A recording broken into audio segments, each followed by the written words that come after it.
انا عملت حته عامله امبارح زرق، عامله زرقاء. منتجت الفيديو اللي نزل امبارح وقلت ايه هريح شويه، بس ريحت شويه. كانت الساعه تقريبا 7:30، ريحت شويه، صحيت الساعه 3 الفجر. يا لهوي يا لهوي.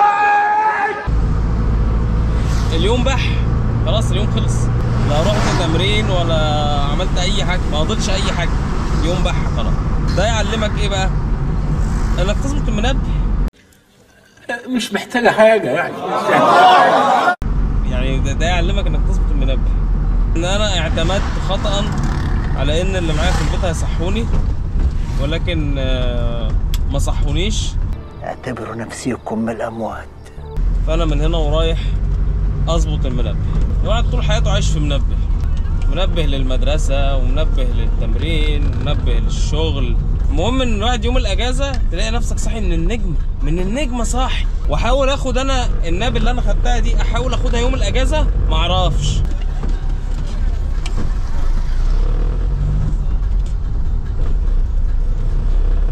اول ما جبت العربيه دي، واحد زميلي اللي هو العاقل ده، كان بيركب معايا على طول يعني قبل ما اصور الفيديوهات، فقال لي بص بقى يا عم عمرو، العربيه المانوال عايزه منك حاجتين: ريحني في الاشارات، دلعني في الغيارات.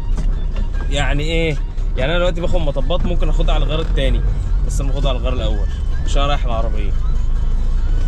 كل حاجه بفلوس، حتى ال 128 بتصرف، بس لو انت حاطط ايدك فيها هي بتصرف مره مش كل يوم، بس كل حاجه بالفلوس. اظرف حاجه بقى، عمرو دي بيكلم واحد امبارح خبير اقتصاد، يقول له هو الدولار بينزل والاسعار ما بتنزلش، والناس مستنيه زياده بنزين وكهرباء ومش عارف ايه الفتره اللي جايه. الراجل رد عليه: عندي يا قطه واقفه ساعه ساقعه.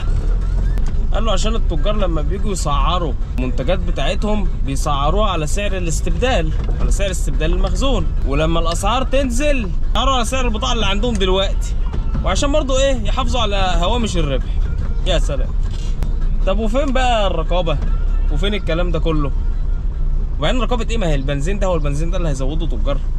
اي كلام، اي كلام. يقول لك التجار، على اساس ان اللي هيزود البنزين او اللي هيزود الكهرباء التجار، هم اللي هيزودوا البنزين وهيزودوا الكهرباء.